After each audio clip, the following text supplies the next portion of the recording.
साखर कारखानदारीमध्ये जे वेगवेगळ्या प्रकारचे प्रश्न आहेत, मग डिस्लरीमधले असतील, कोजनमधले असतील किंवा सोलरच्या संदर्भातले पण काही अडचणी आत्ता सांगितल्या.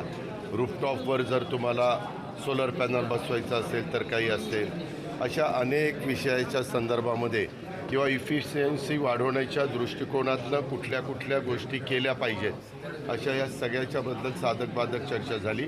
आणि त्याच्यात आणखीन एक महत्त्वाची चर्चा होती ती म्हणजे AIची होती.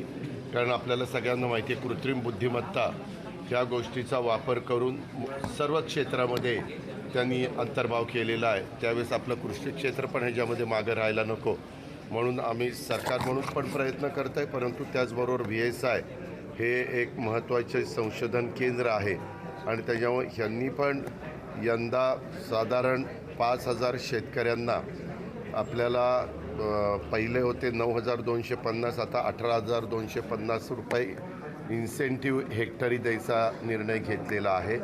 बाकीचे 6,750 रुपये साधारण ते कारखाने भरतील. अशा पद्धतीनं हेक्टरी 25,000 रुपये त्या शेतकऱ्याला त्या लाभार्थ्याला द्यायचं ठरवलं गेलेलं आहे.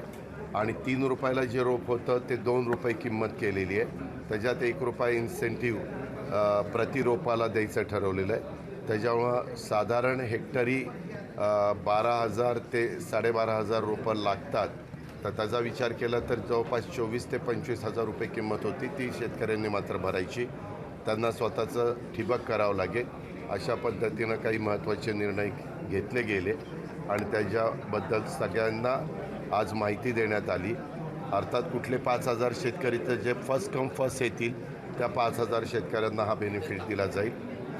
यदा कदाचित महाराष्ट्रातल्या काही भागातल्या शेतकरी 5,000पेक्षा जास्त वर आले तर मी तिथं सुतवाच असं केलं की त्यांच्याबद्दल कृषी मंत्रालय काय तो निर्णय घेईल. मी कृषी मंत्र्यांशी आणि राज्याच्या प्रमुख देवेंद्र फडणवीस साहेबांशी बोलून त्याच्यातनं मार्ग त्या ठिकाणी काढेन. कारण मला जो अनुभव आहे, एकदा शेतकऱ्यांनी दुसऱ्याच्या कुणाच्या शेतावर AIचा वापर केल्यानंतर ऊस घेतला तर पाण्याची बचत होती, खताची बचत होती, टनेज वाढतं, अशा बऱ्याच काही गोष्टी होतात आणि जमिनीचाही पोत चांगला राहतो. तर शेतकरी पुढच्या वर्षी आणि ही योजना म्हणजे VSIची ही यंदाच्या वर्षी करताच आहे. पुढच्या वर्षी शेतकऱ्यांना एकदा अंदाज आला किंवा टनेज जास्त निघतं तर मग शेतकरी पुढे येतील. मग त्यावेळेस मात्र राज्य सरकार जे काही धोरण ठरवायला पाहिजे, काही इन्सेंटिव्ह द्यायला पाहिजे त्याबद्दलचा निर्णय राज्य सरकार. मागच्या वेळी राज्य सरकारने निर्णय घेतला होता की नुकसानग्रस्त भागांना कारखानदारांकडून 15 रुपये घेण्यासंदर्भातला, त्यावर पवार साहेब म्हटले 15 रुपये 1 मिनिट 15 रुपयाचा नव्हता निर्णय झाला. 5 रुपये हे पूरग्रस्तांना देण्याच्याबद्दलचा तिथं चर्चा झाली आणि 10 रुपये मुख्यमंत्री सहाय्यता निधीच्या करता चर्चा झाली. ही वस्तुस्थिती खरी आहे आणि त्यामध्ये मुख्यमंत्र्यांनी पण सर्वांना आव्हान केलं की बाबा आता मुख्यमंत्री सहाय्यता निधीतनं आम्ही करोडो रुपये गोरगरीब जे कोणी ज्यांची तब्येत म्हणजे ज्यांना वैद्यकीय मदत केली गेली पाहिजे, त्यांना स्वतःला तो खर्च झेपत नाही अशांच्याकरता आपण देत असतो. तर काय हरकत आहे तुम्ही दिली तर, अशा पद्धतीनं मुख्यमंत्र्यांनी सुतोवाच केलेला होता. आपल्याला सगळ्यांना माहिती आहे कुठलाही निर्णय झाला तर त्याला वेगवेगळे मतप्रवाह असतात. प्रत्येकाला आपापलं मत व्यक्त करण्याचा अधिकार आहे.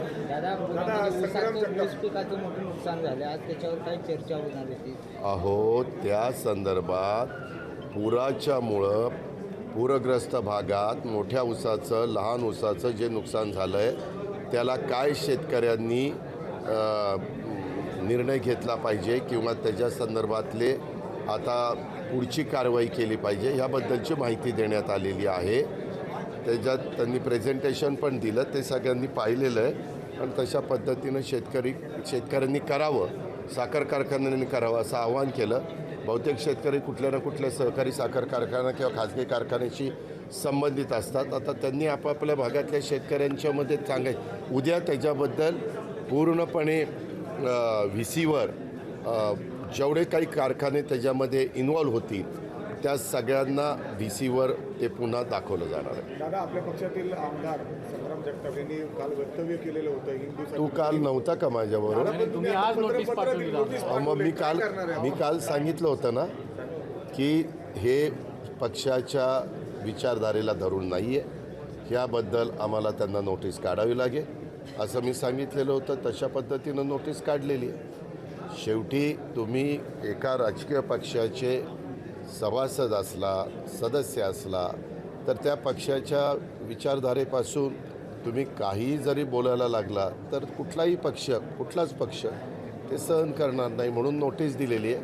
काही प्रोसिजर असतील. नोटीस दिल्यानंतर त्याला काय उत्तर येतं ते उत्तर आल्यानंतर आम्ही निर्णय घेऊ. रोहित पवार काल त्यांनी पत्रकार परिषद बाकीच्यांना मला काही बोलायचं नाही. मी तुला नेहमी सांगतो, तो लोक मला इतके वर्ष ओळखतो. मी इथं जे VSIच्या मीटिंगला झालं ते व्यवस्थित सांगितलेलं आहे. पुढं साधारण आम्ही कृषी विभाग काय करणार आहे ते सांगितलेलं आहे. राज्य सरकारची भूमिका त्या ठिकाणी सांगितलेली आहे. परंतु तुम्हाला बऱ्याच जणांना ह्याच्यात इंटरेस्ट नसतो. हा असं म्हणला त्याच्याबद्दल तुमचं काय मत आहे आणि त्याने तसं केलं त्याच्याबद्दल तुमचं काय मत आहे? मला काही फरक पडत नाही. हां, दिवाळीच्या आधी देण्याचा प्रयत्न आहे. मी मुंबईला जाणार उद्या आहे. मी उद्याच्याला चीफ सेक्रेटरीला पण दुपारी बोलवलं आहे. आम्ही सगळ्या जिथं ही पूरग्रस्त परिस्थिती निर्माण झालेली आहे तिथल्या जिल्हाधिकाऱ्यांचे सगळ्यांचे रिपोर्ट शेतकऱ्यांचे आलेत का? रिपोर्ट आल्या आमचे जे काही तरतूद करायची किंवा जो काही निधी उपलब्ध करायचा तो आम्ही तयार ठेवलेला आहे. आम्ही ताबडतोब DBTद्वारे त्यांच्या अकाउंटला पैसे पाठवू.